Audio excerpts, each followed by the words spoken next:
أعوذ بالله من الشيطان الرجيم. بسم الله الرحمن الرحيم. قل إن كنتم تحبون الله فاتبعوني يحببكم الله. اللهم صل على سيدنا محمد وعلى آل سيدنا محمد وبارك وسلم. اللهم صل على سيدنا محمد وعلى آل سيدنا محمد وبارك وسلم. میرے محترم بزرگوں اور میرے عزیز ساتھیوں،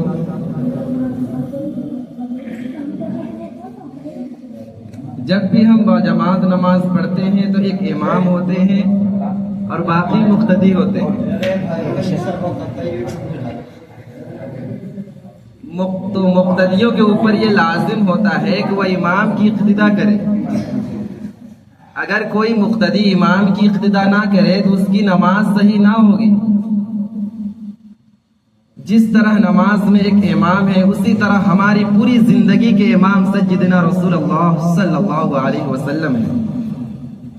ہمارا یہ فرض منصوبی ہے کہ ہم ہر کام نبی صلی اللہ علیہ وسلم کے طریقے کے مطابق کریں. کھانا پینا، پہننا اوڑھنا، معاشرت معاشیت، ہر چیز نبی صلی اللہ علیہ وسلم کے طریقے کے مطابق ہو. یہ ہر مسلمان کے اوپر لازم ہے. نبی صلی اللہ علیہ وسلم نے ارشاد فرمایا علیکم بسنتی، کہ تمہارے اوپر میری سنت کا اتباع لازم ہے. آپ نے دیکھا ہوگا کہ شادی کے موقع پر دلہن کو سجاتے ہیں، وہ یہ سمجھتی ہے کہ اگر میری انگلیوں میں انگوٹھی پہنا دی گئی تو انگلیاں خوبصورت بن جائیں گی. اگر میرے بازوؤں میں چوڑیاں ڈال دی گئی تو میرے بازو خوبصورت بن جائیں گے. اگر میرے گلے میں لاکٹ ڈال دیا گیا تو میرا گلا خوبصورت بن جائے گا. غرض دلہن کا یہ خیال ہوتا ہے کہ میرے جس عضو کو زیور سے سجا دیا جائے وہ میرے خاوند کی نظر میں خوبصورت بن جائے گا. وہ بہو یہی مثال ہے کہ مومن اپنے جس عضو کو سنت کے مطابق ڈھالتا جاتا ہے، اس کا وہ عضو اللہ رب العزت کے نظر میں خوبصورت بنتا چلا جاتا ہے.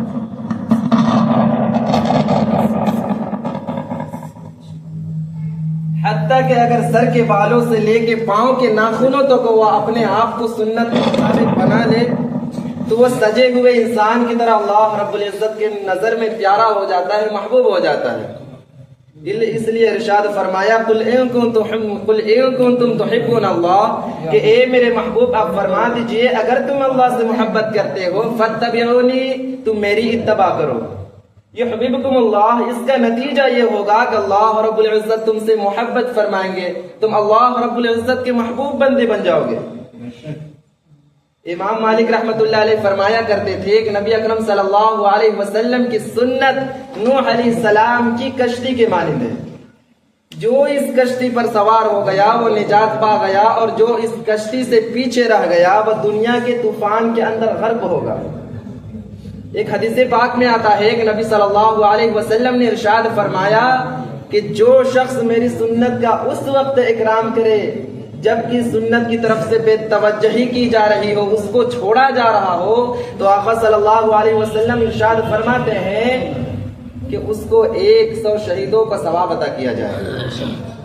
نبی صلی اللہ علیہ وسلم نے ارشاد فرمایا ترکت فیکم امرین، کہ میں تمہارے درمیان 2 چیزیں چھوڑے جا رہا ہوں.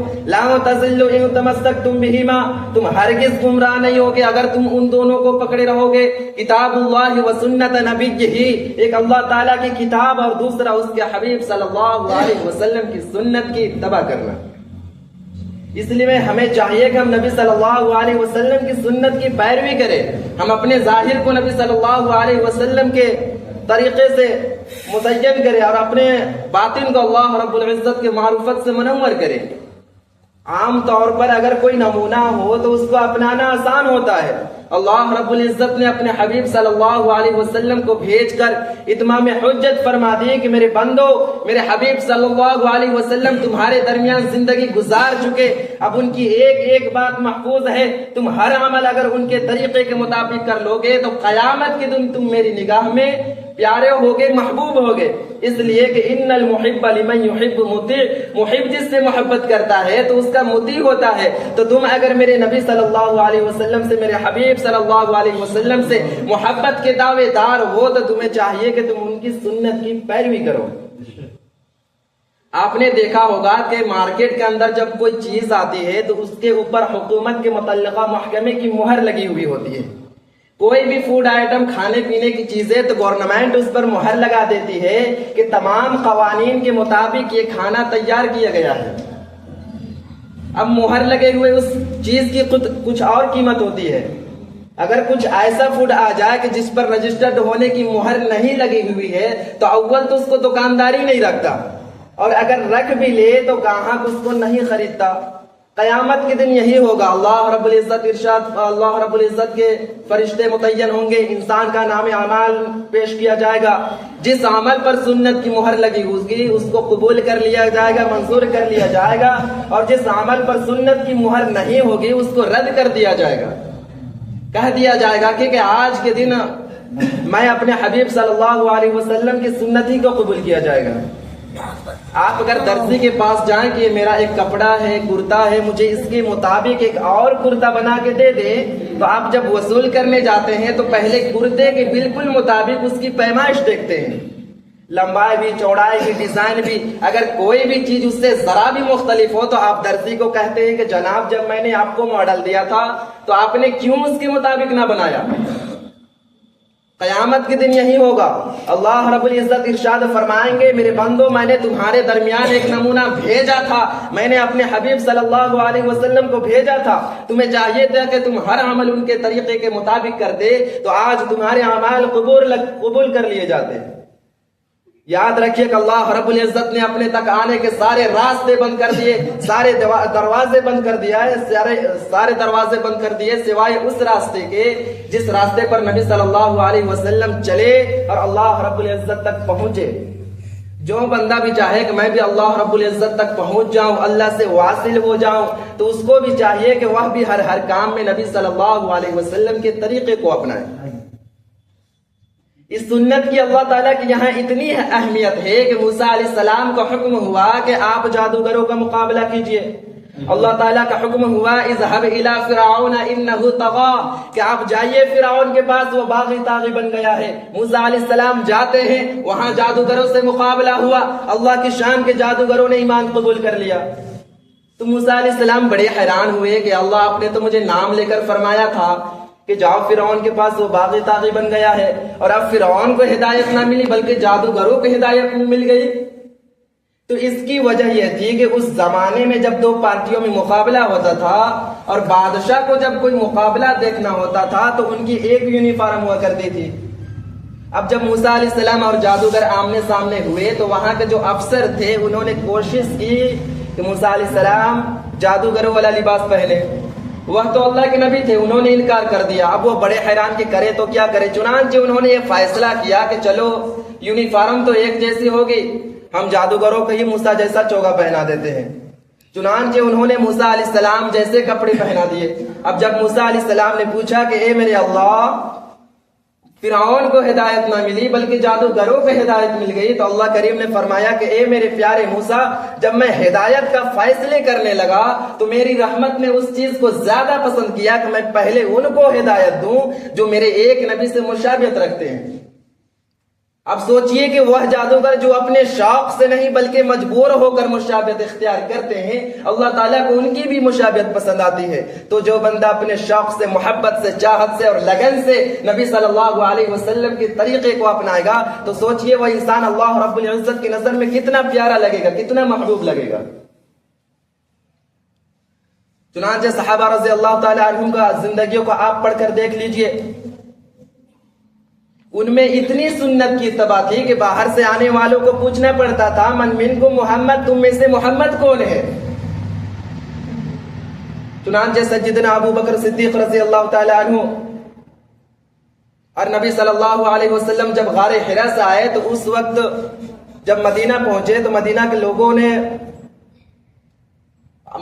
لوگ یہ نہیں پہچاننے سک رہے تھے کہ ان میں آقا کون ہے، غلام کون ہے، ان میں اللہ کے نبی کون ہے اور ان کی اتباع کرنے والے کون ہیں۔ تو اس قدر مصابیت اختیار کرتے تھے. ہمارے سلف صالحین کی زندگیوں کو آپ پڑھ کر دیکھ لیجئے، آپ کو یہ مزاج ان میں مشترک نظر آئے گا. سارے کے سارے سنت کے شیدائی اور اس کے اوپر عمل کرنے والے اور اس کے مطابق زندگی گزارنے والے ملیں گے. حذیفہ بن یمان رضی اللہ تعالیٰ عنہ ایران کے طرف جاتے ہیں. اب وہاں پہ دسترخوان کھاتے ہیں، دسترخوان میں کھانا کھاتے ہوئے لقمہ گر گیا.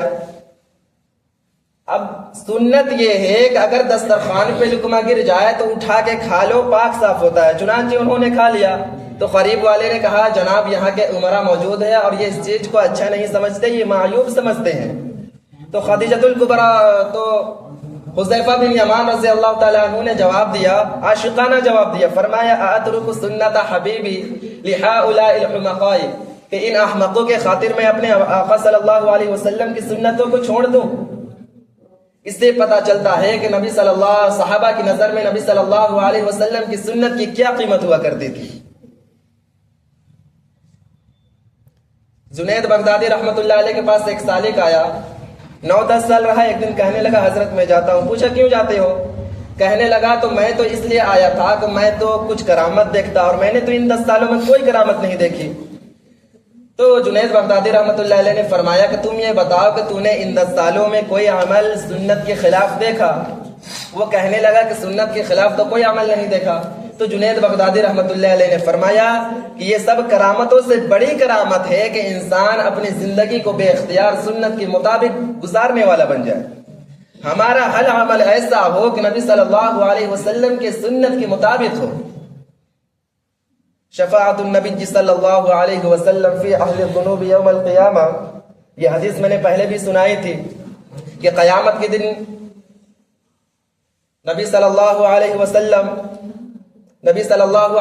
کو اللہ رب العزت نے یہ اختیار دیا کہ اے میرے حبیب، ہم آپ کی آدھی امت کے گناہوں کو معاف کر کے جنت دے دوں گا، یا پھر آپ جن کی شفاعت کریں گے ان کو بھیجوں گا. نبی صلی اللہ علیہ وسلم نے ارشاد فرمایا کہ میں نے شفاعت کو پسند کر لیا. میری شفاعت سے آدھی سے زیادہ امت جو گناہگار لوگ ہوں گے اللہ تعالیٰ ان کو جنت عطا فرما دیں گے. ایک صحابی رضی اللہ تعالیٰ عنہ پوچھے کہ اللہ کے حبیب صلی اللہ علیہ وسلم، آپ کو بھی ہر نبی علیہ السلام کو اللہ تعالیٰ نے ایک ایسی دعا مانگنے کا اختیار دیا کہ جیسی دعا مانگے گے منوعاً قبول کر لی جائے گی. تو سب انبیاء علیہ السلام نے دعا مانگی. ایک صحابی رضی اللہ تعالیٰ عنہ نے پوچھا کہ اللہ کے حبیب صلی اللہ علیہ وسلم آپ کو بھی اختیار ملا؟ تو آپ صلی اللہ علیہ وسلم نے ارشاد فرمایا کہ ہاں مجھے بھی اللہ تعالیٰ نے اختیار دیا، مگر میں نے دعا مانگی نہیں، میں نے اس کو ذخیرہ بنا لیا. قیامت کے دن جب میری امت کا حساب ہو رہا ہوگا اس وقت میں وہ دعا مانگوں گا اور اس وقت تک جنت میں نہیں جاؤں گا جب تک میری آخری امتی بھی جنت میں نہیں داخل ہو جائے. اللہ اکبر. لہٰذا ہمیں چاہیے کہ ہم سنتوں کی پابندی کریں. ہم نبی صلی اللہ علیہ وسلم کی ذات برکت پر کثرت سے درود شریف پڑھا کریں، ان کے سنتوں سے اپنے آپ کو مزین کیا کریں. آج عورتوں کے طبقے میں سنت کی پابندی بہت کم ہے. ان کو فیشن اچھے لگتے ہیں، ان کو یورپ کے ڈیزائن اچھے لگتے ہیں، یہ اپنے بچوں کو بھی وہی لباس پہنانا پسند کرتی. چھوٹے چھوٹے بچوں کو اللہ کا نام سکھانے کے بجائے انگریزی کا لفظ سکھاتی ہے، اور اگر بچہ انگریزی کا لفظ بول پڑے تو ایسا خوش ہوتی ہے کہ جیسے میں نے بڑا میدان سر کر لیا. گھروں کے اندر دیکھو تو رسم و رواج کی زندگی ہے، سنت کا شوق بہت کم ہو گیا. خوش نصیب عورتیں ہوں گی جو اپنے گھروں کو سنت کا گلشن بناتی ہے، اپنے بچوں کو سنت لباس سے سجاتی ہے، اپنے بچوں کو سنت کی تعلیم دیتی ہے، اپنے بچوں کو سونے سے پہلے سونے کی دعا سکھاتی ہے.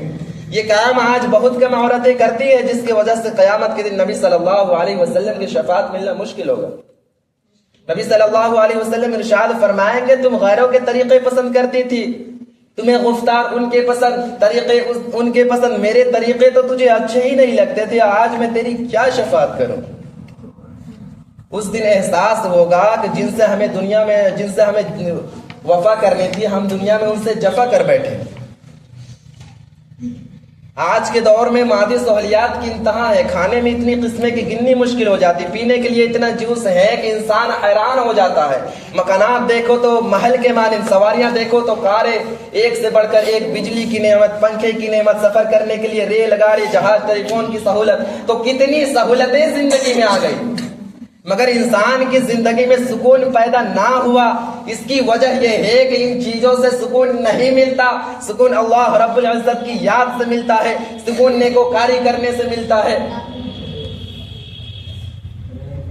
اس لیے آج دیکھیں گے کہ آج دو لفظ بہت کثرت سے استعمال ہونے لگے، ایک ہے ڈپریشن اور دوسرا ہے ٹینشن۔